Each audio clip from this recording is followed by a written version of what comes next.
ನೀವಿನ್ನೂ ನಮ್ಮ ಚಾನೆಲ್ನ ಸಬ್ಸ್ಕ್ರೈಬ್ ಮಾಡ್ಕೊಂಡಿಲ್ಲ ಅಂದರೆ ರೆಡ್ ಕಲರ್ ಸಬ್ಸ್ಕ್ರೈಬ್ ಬಟನ್ ಒತ್ತಿ, ಹಾಗೆ ಪಕ್ಕದಲ್ಲೇ ಕಾಣೋ ಬೆಲ್ ಐಕಾನ್ ಕೂಡ ಒತ್ತಿ. ಹಲೋ ಫ್ರೆಂಡ್ಸ್, ನಾನಿವತ್ತು ನಿಮ್ಮೆಲ್ಲರಿಗೂ ತುಂಬಾ ಇಷ್ಟ ಆಗೋವಂಥ ದಾವಣಗೆರೆ ಬೆಣ್ಣೆ ದೋಸೆನ ಪರ್ಫೆಕ್ಟಾಗಿ ಮಾಡೋದು ಹೇಗೆ ಅಂತ ಹೇಳ್ಕೊಡ್ತಾ ಇದ್ದೀನಿ. ಸೇಮ್ ಹೋಟೆಲ್ನಲ್ಲಿ ಹೇಗೆ ಗರಿ ಗರಿಯಾಗಿ ಕ್ರಿಸ್ಪಿಯಾಗಿ ತಿಂದಿರ್ತಿರೋ ಅದೇ ರೀತಿಯಲ್ಲಿ ನೀವು ಕೂಡ ನಿಮ್ಮ ಮನೆಯಲ್ಲಿ ತುಂಬಾ ಸುಲಭವಾಗಿ ಮಾಡ್ಕೋಬಹುದು. ಹಾಗೆ ತುಂಬಾ ಒಳ್ಳೆ ರುಚಿ ಕೂಡ ಇರುತ್ತೆ. ದಾವಣಗೆರೆಯಲ್ಲಿ ತಿಂದಿರೋ ಟೇಸ್ಟೇ ನಿಮ್ಮ ಮನೆಯಲ್ಲೂ ಕೂಡ ಬರುತ್ತೆ. ಅದ್ರ ಜೊತೆಲೆ ದಾವಣಗೆರೆ ಬೆಣ್ಣೆ ದೋಸೆ ಜೊತೆಗಿನ ಚಟ್ನಿ ಪಲ್ಯನ ಹೇಗೆ ಸ್ಪೆಷಲ್ ಆಗಿ ಮಾಡೋದು ಅಂತ ಈ ವಿಡಿಯೋದಲ್ಲಿ ನೋಡಬಹುದು. ಹಾಗಾದ್ರೆ ಇದನ್ನ ಮಾಡೋದು ಹೇಗೆ ಅಂತ ನೋಡ್ಕೊಳ್ಳೋಣ ಬನ್ನಿ. ಮೊದಲನೇದಾಗಿ ದೋಸೆ ಬ್ಯಾಟರ್ ಮಾಡ್ಕೊಳ್ಳೋದಕ್ಕೆ ಈ ಕಪ್ಪಲ್ಲಿ ನಾನು 3 ಕಪ್ನಷ್ಟು ದೋಸೆ ಅಕ್ಕಿನ ತಗೊಂಡಿದ್ದೀನಿ. ದೋಸೆ ಅಕ್ಕಿನ ಸೆಪರೇಟ್ ಆಗಿ ಒಂದು ಬೌಲ್ಗೆ ಹಾಕಿಟ್ಕೊಂಡಿದ್ದೀನಿ. ಇನ್ನೊಂದು ಸೆಪರೇಟ್ ಬೌಲಲ್ಲಿ ಒಂದು 1/2 ಕಪ್ ಅಷ್ಟು ಸಬ್ಬಕ್ಕಿ ಹಾಕೋತಾ ಇದ್ದೀನಿ. ಸಬ್ಬಕ್ಕಿ ಹಾಕೊಳ್ಳೋದ್ರಿಂದ ತುಂಬ ಗರಿ ಬರುತ್ತೆ ದೋಸೆ. ಹಾಗೆ 2 ಟೀ ಸ್ಪೂನ್ನಷ್ಟು ಮೆಂತ್ಯ ಹಾಕೋತಾ ಇದ್ದೀನಿ. ಹಾಗೆ ಅದರಲ್ಲೇ 1 ಕಪ್ ಅಷ್ಟು ನಾನು ಉದ್ದಿನ ಬೇಳೆನ ಹಾಕೋತಾ ಇದ್ದೀನಿ. ಇದಿಷ್ಟು ಸಪ್ರೇಟಾಗಿ ನೆನೆಸ್ಬೇಕಾಗತ್ತೆ. ಹಾಗೆ ಅದರಲ್ಲೇ 1 ಕಪ್ ಅಷ್ಟು ಅವಲಕ್ಕಿನ ಕೂಡ ತಗೊಂಡಿದ್ದೀನಿ. ಇದನ್ನು ಕೂಡ ಸಪ್ರೇಟಾಗಿ ನೆನೆಸ್ಬೇಕಾಗತ್ತೆ. ಈಗ ಇದನ್ನ ಉದ್ದಿನ ಬೇಳೆ, ಮೆಂತ್ಯ ಹಾಗೆ ಸಬ್ಬಕ್ಕಿನ ಒಂದು ಸಪ್ರೇಟಾಗಿ ತೊಳ್ಕೊಂಬಿಟ್ಟು ಅದನ್ನು ನೆನೆಯೋದಕ್ಕೆ ಬಿಡಬೇಕು. ಹಾಗೆ ಅಕ್ಕಿನೂ ಕೂಡ ಸಪ್ರೇಟ್ ಬೌಲಲ್ಲಿ ತೊಗೊಂಬಿಟ್ಟು ಅದನ್ನು ಕೂಡ ನೆನೆಯೋದಕ್ಕೆ ಬಿಡಬೇಕಾಗತ್ತೆ. ಇದು ಅಟ್ಲೀಸ್ಟ್ ಒಂದು 5 ರಿಂದ 6 ಅವರ್ ನೆನೆಬೇಕಾಗತ್ತೆ. ಈಗ ಅಕ್ಕಿನೂ ಕೂಡ ವಾಶ್ ಮಾಡ್ಕೋತಾ ಇದ್ದೀನಿ. ಈ ಟೈಮ್ನಲ್ಲಿ ನಾನು ಬರೀ ಅಕ್ಕಿನ ಮತ್ತೆ ಹಾಗೆ ಉದ್ದಿನ ಬೇಳೆ ಮಿಕ್ಸ್ಚರ್ನ ಮಾತ್ರ ತೊಳೆದು ನೆನೆಸಿಟ್ಕೋತಾ ಇದ್ದೀನಿ. ಅವಲಕ್ಕಿನ ನೆನೆಸಿಟ್ಕೋತಾ ಇಲ್ಲ. ಅವಲಕ್ಕಿನ ನೀವೇನು ಇನ್ನು ರುಬ್ತೀರಾ ಅನ್ಬೇಕಾದ್ರೆ ಅದನ್ನೊಂದ್ಸತಿ ವಾಶ್ ಮಾಡ್ಕೊಂಡ್ಬಿಟ್ಟು ಒಂದು 5 ನಿಮಿಷ ನೆನೆಸಿದ್ರೆ ಸಾಕಾಗತ್ತೆ. ಅಷ್ಟೇ ಟೈಮಲ್ಲಿ ಅದು ನೆಂದು ಹೋಗುತ್ತೆ. ಹಾಗಾಗಿ ಈ ಟೈಮ್ನಲ್ಲಿ ಅದನ್ನು ನಾನು ನೆನೆಯೋದಕ್ಕೆ ಬಿಡ್ತಾ ಇಲ್ಲ. ಈಗ ನಾನು ಇದಕ್ಕೆ ಸಪ್ರೇಟಾಗಿ ನೀರು ಹಾಕ್ಕೊಂಡಿದ್ದೀನಿ. ಇದನ್ನು ನೆನೆಸಕ್ಕಿಟ್ಟು ಹಾಗೆ ಉದ್ದಿನ ಬೇಳೆ ಮಿಕ್ಸ್ಚರ್ಗೂ ಕೂಡ ಸ್ವಲ್ಪ ನೀರನ್ನ ಆ್ಯಡ್ ಮಾಡ್ಕೊಂಡ್ಬಿಟ್ಟು ಇದನ್ನು ಕೂಡ ನೆನೆಯೋದಕ್ಕೆ ಬಿಡ್ತೀನಿ. ಇದು 6 ಅವರ್ಸ್ ನೆನಿಬೇಕು. 6 ಅವರ್ಸ್ ನೆಂದಾದ್ಮೇಲೆ ನಾ ಈಗ ರುಬ್ಕೊಳ್ಳೋ ಟೈಮಲ್ಲಿ ನಾನು ಅವಲಕ್ಕಿನ ತೊಳ್ಕೊಂಬಿಟ್ಟು ಒಂದು 5 ನಿಮಿಷ ಇದನ್ನು ನೆನೆಸಿಟ್ಕೋತಾ ಇದ್ದೀನಿ. ಇದನ್ನು 5 ನಿಮಿಷ ನೆನೆಸಿಟ್ಕೊಂಡಿದ್ದಾದ್ಮೇಲೆ ಒಂದು ಮಿಕ್ಸಿ ಜಾರ್ಗೆ ನಾನು ಒಂದು 2 ಸೌಟಷ್ಟು ನೆನೆಸಿರೋ ಅಕ್ಕಿನ ಹಾಕೋತೀನಿ. ಹಾಗೆ ಇದಕ್ಕೆ ನಾನು ಮತ್ತೆ ಒಂದು 2 ಸೌಟ್ನಷ್ಟು ಉದ್ದಿನ ಬೇಳೆ ಮಿಕ್ಸ್ಚರ್ನ ನೆನೆಸ್ಕೊಂಡಿರ್ತೀನಲ್ಲ ಅದನ್ನು ಕೂಡ ಆ್ಯಡ್ ಮಾಡ್ಕೋತೀನಿ. ಹಾಗೆ 1 ಸೌಟಷ್ಟು ನಾನು ಅವಲಕ್ಕಿನ ನೆನೆಸ್ಕೊಂಡಿರೋಂಥದ್ದು ಹಾಕೋತಾ ಇದ್ದೀನಿ. ಇದಿಷ್ಟನ್ನು ಹಾಕೊಂಡ್ಬಿಟ್ಟು ಬ್ಯಾಚ್ ಆಗಿ ಮಾಡಿಕೊಂಡು ಇದನ್ನು ಚೆನ್ನಾಗಿ ಸ್ಮೂತ್ ಬ್ಯಾಟರ್ನ ಮಾಡ್ಕೋಬೇಕಾಗತ್ತೆ.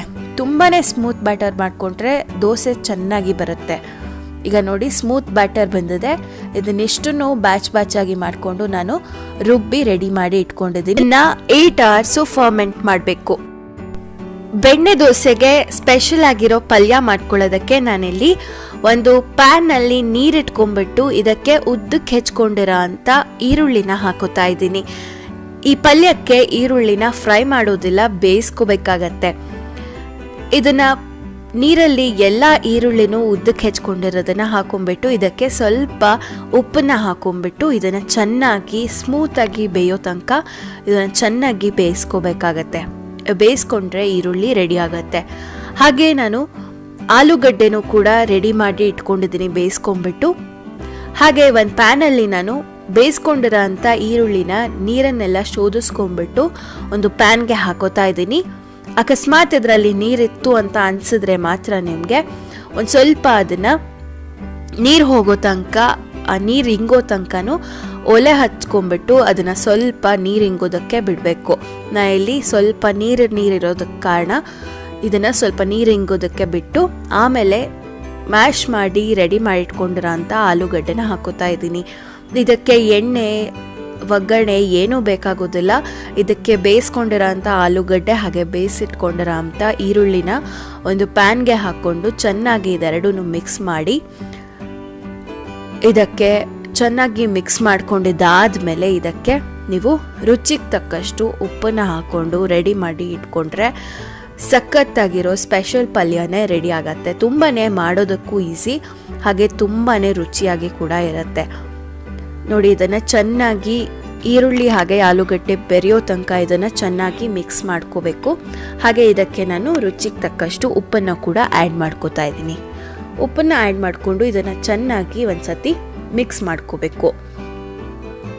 ಇಷ್ಟು ನಾವು ಮಿಕ್ಸ್ ಮಾಡಿಕೊಂಡು ರೆಡಿ ಮಾಡಿಕೊಂಡ್ರೆ ತುಂಬಾ ಸಿಂಪಲ್ ಆಗಿರೋ ಹಾಗೆ ಬೆಣ್ಣೆ ದೋಸೆ ಜೊತೆ ಕೂಡ ಪಲ್ಯ ರೆಡಿ ಆಗತ್ತೆ.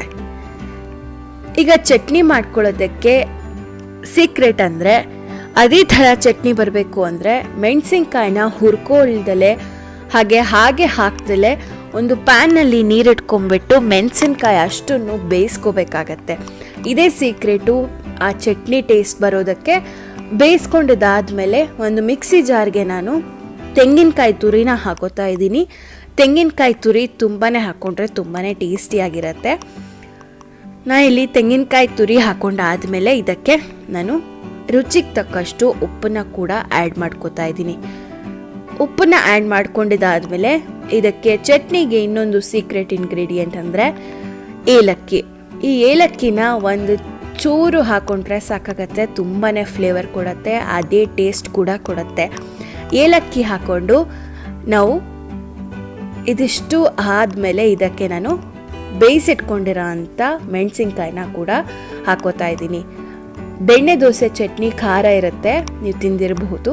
ಹಾಗಾಗಿ ನಿಮಗೆ ಖಾರಕ್ಕೆ ಅನುಗುಣವಾಗಿ ನೀವು ಮೆಣಸಿನ್ಕಾಯಿನ ಹಾಕ್ಕೊಳ್ಳಿ. ಈಗ ಬೆಣ್ಣೆ ದೋಸೆ ಜೊತೆ ಚಟ್ನಿ ಕೂಡ ರೆಡಿ ಆಯಿತು. ಮುಂದೆ ದೋಸೆ ಮಾಡ್ಕೊಳ್ಳೋದಕ್ಕೆ ನಾನಿಲ್ಲಿ 3 ಟಿಪ್ಪನ್ನ ಹೇಳ್ಕೊಡ್ತೀನಿ.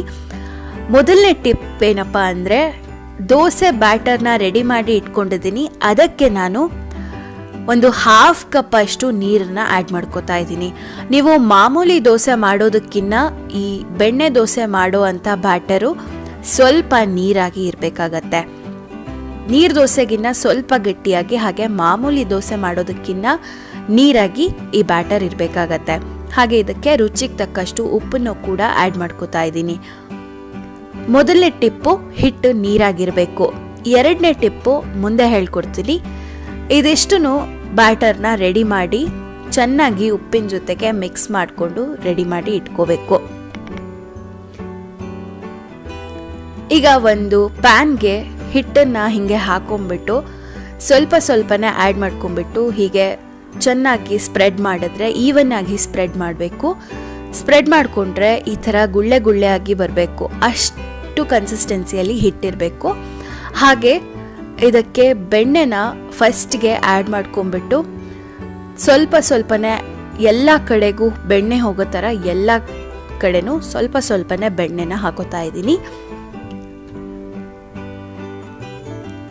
ಇದು ಸ್ವಲ್ಪ ಬೆಣ್ಣೆ ಎಲ್ಲ ಕಡೆನೂ ಮೆಲ್ಟ್ ಆದಮೇಲೆ ಇದನ್ನು ಚೆನ್ನಾಗಿ ಒಂದು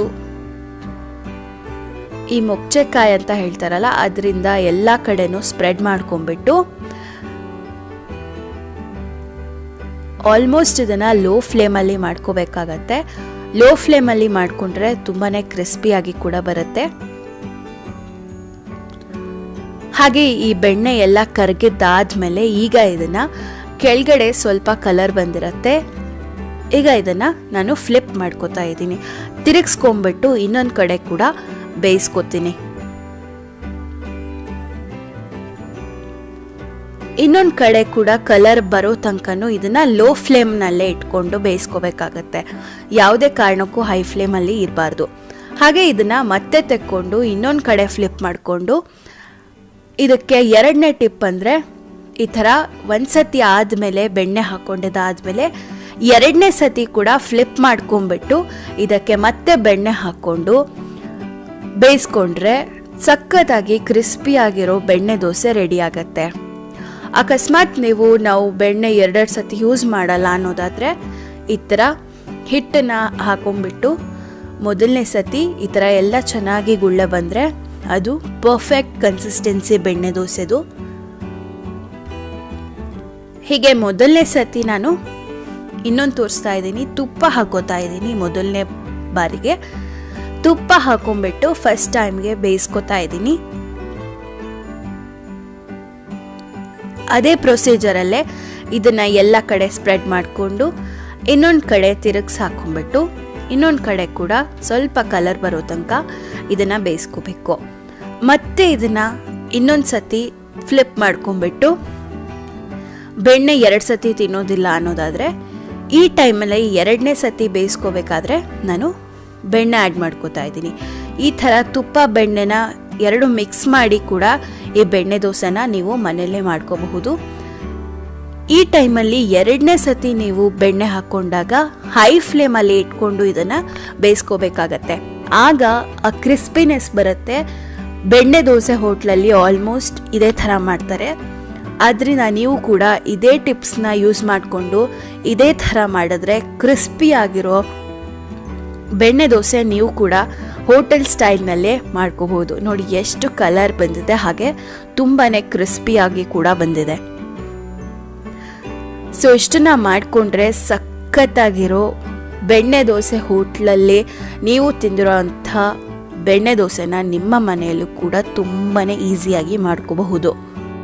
ಸೊ ನೋಡಿದ್ರಲ್ಲ ಫ್ರೆಂಡ್ಸ್, ಎಷ್ಟು ಈಸಿಯಾಗಿ ನಿಮ್ಮನೆಯಲ್ಲೂ ಕೂಡ ಬೆಣ್ಣೆ ದೋಸೆ, ಅದರಲ್ಲೂ ದಾವಣಗೆರೆ ಬೆಣ್ಣೆ ದೋಸೆನ ಹೇಗೆ ಮಾಡ್ಕೋಬಹುದು ಅಂತ. ನೀವು ಕೂಡ ಖಂಡಿತ ನಿಮ್ಮ ಮನೆಯಲ್ಲಿ ಒಂದ್ಸತಿ ಟ್ರೈ ಮಾಡಿ ನೋಡಿ, ತುಂಬಾ ಚೆನ್ನಾಗಿ ಬರುತ್ತೆ. ಪಲ್ಯ ಚಟ್ನಿ ಕೂಡ ಟ್ರೈ ಮಾಡಿ, ತುಂಬಾ ರುಚಿಯಾಗಿ ಇರುತ್ತೆ. ಹೇಗೆ ಬಂತು ಅಂತ ನನಗೆ ಕಮೆಂಟ್ ಮೂಲಕ ಖಂಡಿತ ತಿಳಿಸಿ. ಹಾಗೆ ಈ ರೆಸಿಪಿ ಇಷ್ಟ ಆಗಿದ್ರೆ ಪ್ಲೀಸ್ ಲೈಕ್ ಮಾಡಿ, ಶೇರ್ ಮಾಡಿ. ನಮ್ಮ ಚಾನಲ್ನ ಇನ್ನೂ ಸಬ್ಸ್ಕ್ರೈಬ್ ಮಾಡ್ಕೊಂಡಿಲ್ಲ ಅಂದರೆ ಸಬ್ಸ್ಕ್ರೈಬ್ ಮಾಡ್ಕೊಳ್ಳಿ. ನಾನು ಮತ್ತೆ ಇನ್ನೊಂದು ಸೂಪರ್ ರೆಸಿಪಿಯೊಂದಿಗೆ ನಿಮ್ಮ ಮುಂದೆ ಬರ್ತೀನಿ. ಅಂಟಿಲ್ ದೆನ್ ಟೇಕ್ ಕೇರ್, ಬಾಯ್ ಬಾಯ್.